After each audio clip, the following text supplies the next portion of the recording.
In just a single hour, from 4 to 5 p.m. on September 29th, the skies over southern and eastern China turned into a suffocating black curtain. Massive storm clouds gathered, sea winds pounded like thousands of hammers striking down, and then suddenly a colossal funnel rose, shrieking as it tore through the sky. Within that fleeting moment, both Guangzhou and the rural lands of Jiangsu were plunged into unprecedented catastrophe.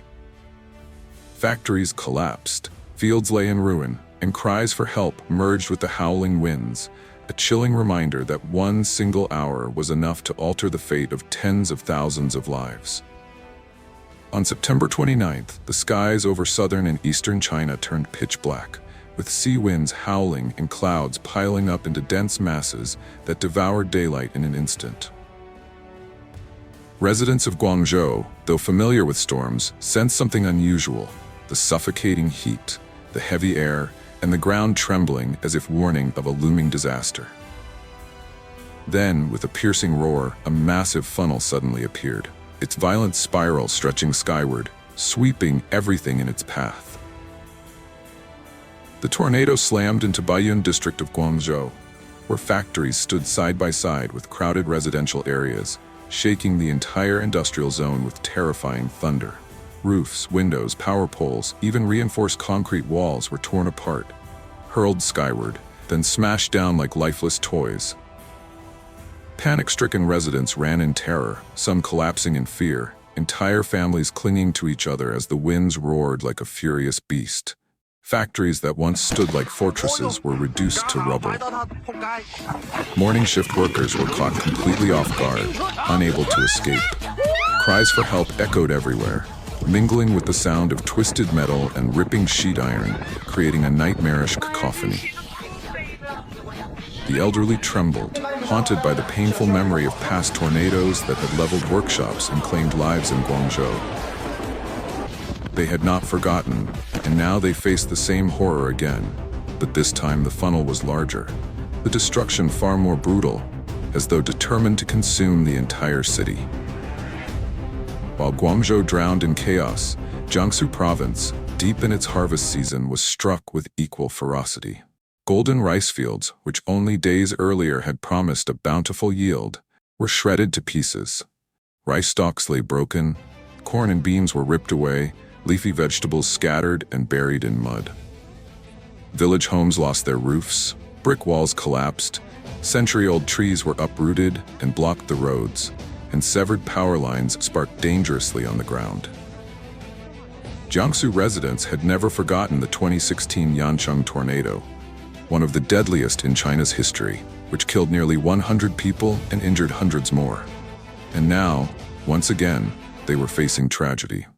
Many shuddered as the gale swept through, for its sound was identical to that day years ago, the same bone-chilling roar that would haunt them forever. In Jiangsu's villages, farmers harvesting in the fields abandoned their bundles of rice, their tools, their labor.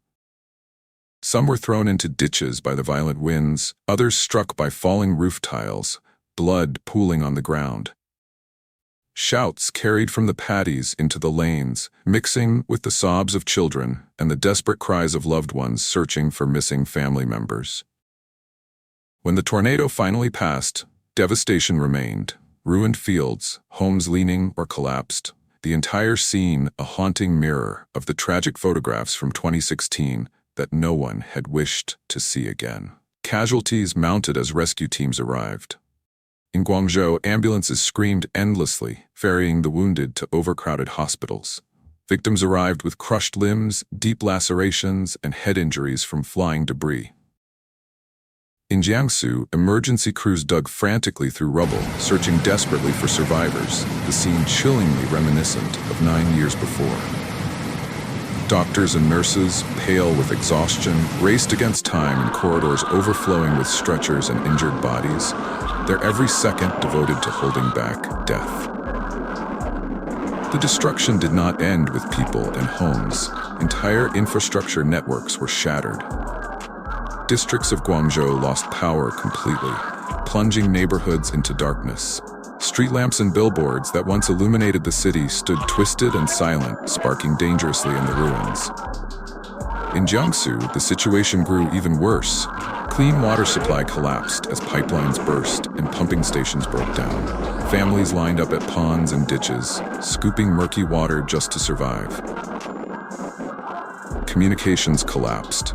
Cell service went silent for hours, the internet went offline entirely, and frantic residents could not call ambulances or check on loved ones. Many were reduced to scribbling desperate pleas on scraps of paper and running into the streets, holding them high in the air, hoping someone might see and respond.